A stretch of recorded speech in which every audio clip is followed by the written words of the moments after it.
हमें अपने कॉन्वर्सेशन में कुछ इस तरह के सेंटेंस यूज करने होते हैं, जैसे वे लोग मुझे बदनाम करने पर उतारू हैं, तुम आत्महत्या करने पर क्यों तुले हो, वह मुझे बर्बाद करने पर आमादा है या तुली है। तो देखते हैं इस तरह के सेंटेंस को इंग्लिश में कैसे एक्सप्रेस किया जा सकता है। तो बेसिकली इस वीडियो में हम सीखने वाले हैं बेंट ऑन या बेंट अपॉन के यूज के बारे में, जिसका हिंदी में अर्थ होता है कुछ करने पर तुला होना या उतारू होना, आमादा होना या अड़ा होना। सभी का सेंस एक ही है, बस कहने के तरीके अलग हैं। अब इंग्लिश में इसकी मीनिंग देखते हैं। तो इंग्लिश में इसकी मीनिंग होती है very determined to do something या fully committed to do something, यानी कुछ करने के लिए पूरी तरह से कमिटेड होना, समर्पित होना, उस पर उतारू हो जाना। बेंट ऑन और बेंट अपॉन दोनों का सेम मीनिंग है, तो दोनों में से कोई भी एक यूज किया जा सकता है। तो अब कुछ एग्जाम्पल से इन्हें समझते हैं। तो पहला एग्जाम्पल है वे लोग मुझे बदनाम करने पर उतारू हैं या तुले हैं। तो इसे इंग्लिश में कहेंगे they are bent on defaming me, they are bent on defaming me. अब इसके स्ट्रक्चर को हम समझते हैं। तो इसमें सबसे पहले सब्जेक्ट को लिखते हैं, उसके बाद सेंस के अकॉर्डिंग हेल्पिंग वर्ब लिखते हैं, उसके बाद बेंट ऑन या बेंट अपॉन भी लिखा जा सकता है। उसके बाद जो भी एक्शन करने पर सब्जेक्ट उतारू होता है उस एक्शन को वर्ब की आईएनजी फॉर्म में लिखते हैं। अगर ये एक्शन ना होकर नाउन हो, नाम हो, तो हम उस नाउन को लिख देंगे। उसके बाद जो कुछ भी बचता है उसको हम लास्ट में लिख देते हैं। नेक्स्ट सेंटेंस है वह पैसे कमाने पर आमादा है या वह पैसे कमाने पर उतारू है।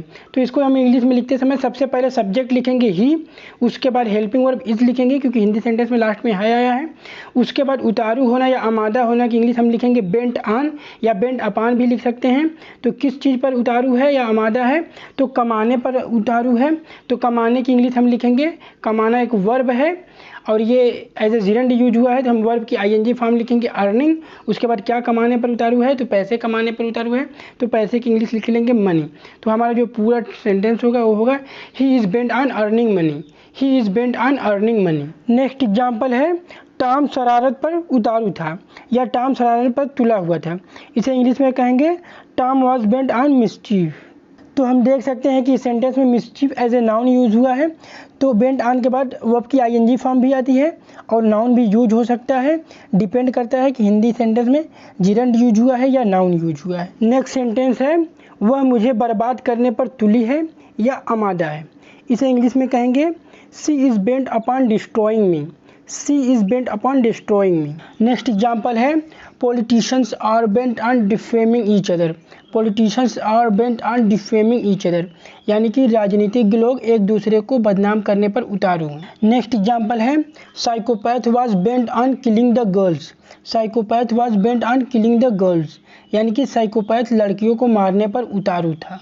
साइकोपैथ ऐसे पर्सन को कहते हैं जो दिमागी रूप से बीमार होते हैं, जिन्हें दूसरे को टॉर्चर करने में, मारने में मज़ा आता है। लास्ट एग्जाम्पल है तुम आत्महत्या करने पर क्यों तुले हो या तुम आत्महत्या करने पर क्यों उतारू हो। इसे इंग्लिश में कहेंगे why are you bent upon committing suicide, why are you bent upon committing suicide. तो आज के लिए बस इतना ही। Thanks for watching.